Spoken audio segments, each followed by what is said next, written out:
Picture the scene. Klal Yisrael on the banks of Eretz Yisrael, waiting to hear from their leaders what will be with the conquest of the promised land. The leaders show up, 12 of the greatest people of the generation, and 10 stand basically and say there's no chance. Walled cities, giants, Eretz Ocheles Yoshveh. It ain't happening. There's no way we're going to be able to do this. Except for 2 people. Imagine how hard that was for Yeshua and Kalev. And the pasuk speaks about it later on, right after the event. HaKadosh Baruch Hu says, "Va'avdi Kalev ekev haisa ruach acheres himo v'yimalei acharai." Hashem looks over and says, "Wow, Avdi Kalev, my Kalev." Wait, what? How did Hashem forget Yeshua?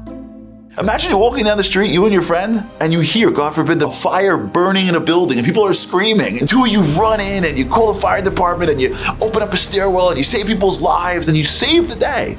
And then a month later, the city gives you an award and the mayor gets up and he goes, "I want to tell you what heroism really is. Standing up against challenge, overcoming your fears. And I want to give an award for bravery to your friend."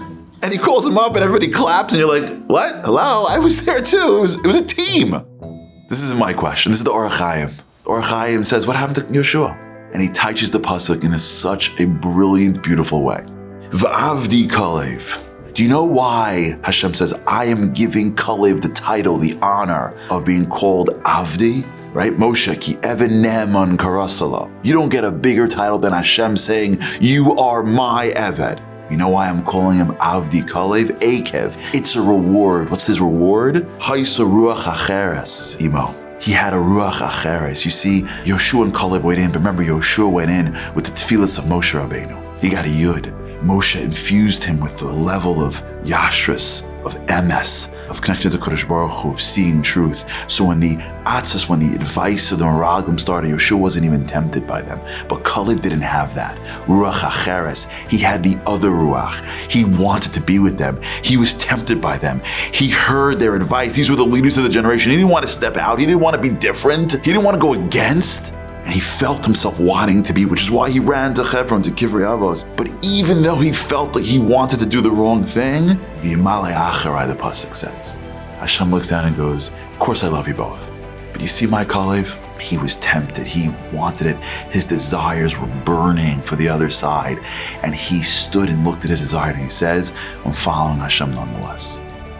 You know, so many times in life we see our taivas as proofs that we're tameh and that we are distant from Hashem.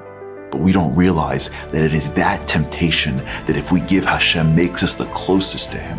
Avdi Kalev, HaKadosh Baruch Hu is looking down at every one of us and saying, that ruach acheres that you have, that desire to do that, to see that, to go that way, to not be with those people, to pull away, the things in our lives that are the ruach that pulls us from Hashem, if you give that to Hashem, va'avdi, you become His Eved. Hashem looks down and goes, I love you all. But you see my Kalev struggling, you see my Kalev with temptations, you see that desire, He gave that to me. And He followed me anyways. That's my Eved.